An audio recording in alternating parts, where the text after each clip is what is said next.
सोचे जरा, एक छोटी सी रोटी पर बोला गया झूठ और फिर सोने का एक ऐसा ढेर जिसने 3 जानें ले ली। ये एक कदीम कहानी है जो आज भी उतनी ही सच्ची है जितनी सदियों पहले थी। आइए इसके पीछे छुपे सबक को समझते हैं। तो फिर सवाल ये उठता है कि भाई, एक झूठ की असल कीमत क्या है? क्या ये सिर्फ चंद अल्फाज होते हैं या इसका असर बहुत बहुत गहरा होता है?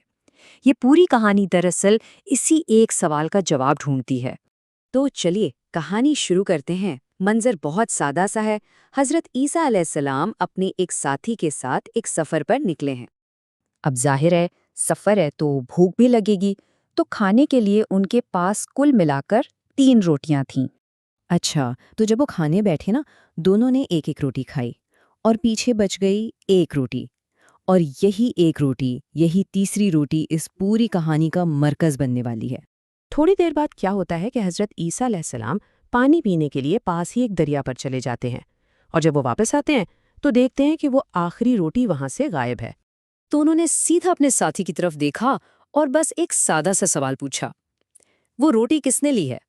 और उनके साथी का जवाब भी इतना ही सीधा था, मुझे नहीं मालूम, बस। ये एक छोटा सा झूठ था, लेकिन यही वो बीज था जिससे आगे चलकर एक बहुत बड़ी अलमनाक कहानी ने जन्म लिया। मगर कहानी यहाँ ख़त्म नहीं होती, बिल्कुल नहीं। अब हज़रत ईसा अलैहिस्सलाम अपने साथी को सच बोलने का एक मौका देते हैं, बल्कि एक नहीं कई मौका देते हैं, और हर बार एक मौजज़े के ज़रिए।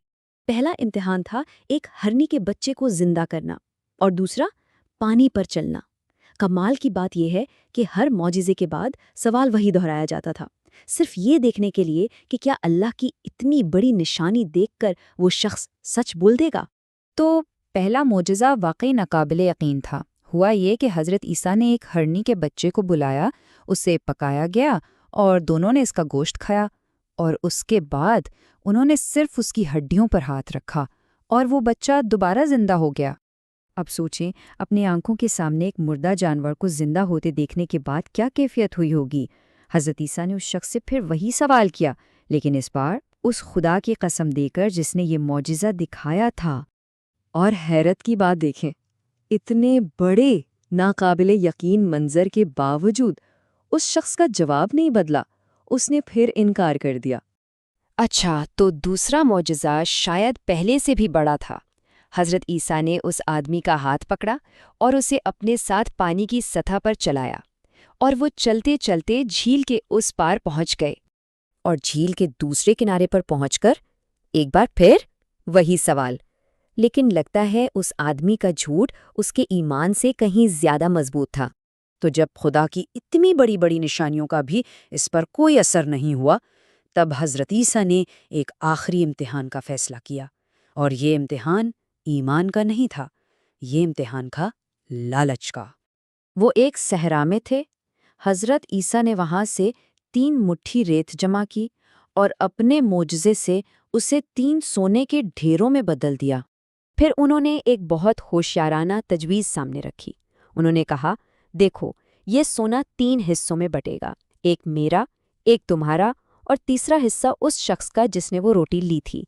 यानी अब सच बोलने का इनाम लालच की शक्ल में सामने रख दिया गया था। और बस यहीं पर कहानी का सबसे हैरान कुन मोड़ आता है।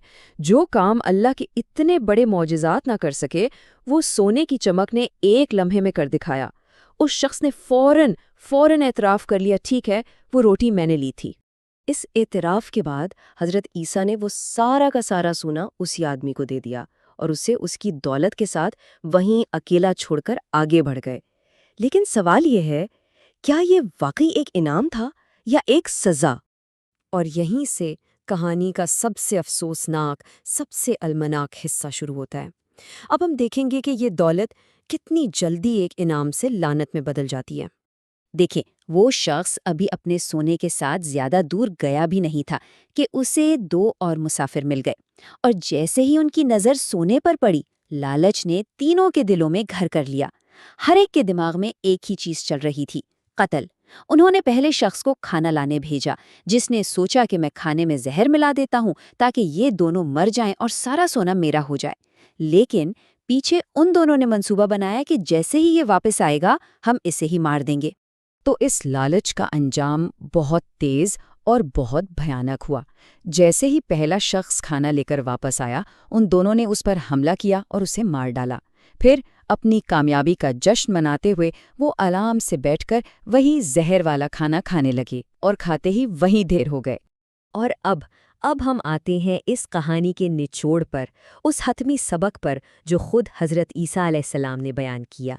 کچھ عرصے بعد جب حضرت عیسیٰ اپنے حواریوں کے ساتھ اسی راستے سے دوبارہ گزرے تو انہوں نے ایک دل دہلا دینے والا منظر دیکھا۔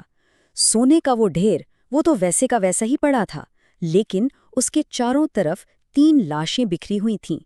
سونا وہی رہا، انسان نہیں رہے۔ یہ منظر دیکھ کر انہوں نے اپنے حواریوں کی طرف رخ کیا اور کہا، یہ دنیا ہے، لہٰذا اس سے بچو۔ بس یہ ایک جملہ، یہی اس پوری کہانی کا نچوڑ ہے۔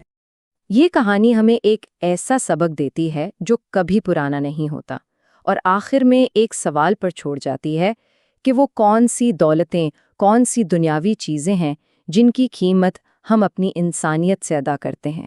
اس پر سوچنا بہت ضروری ہے۔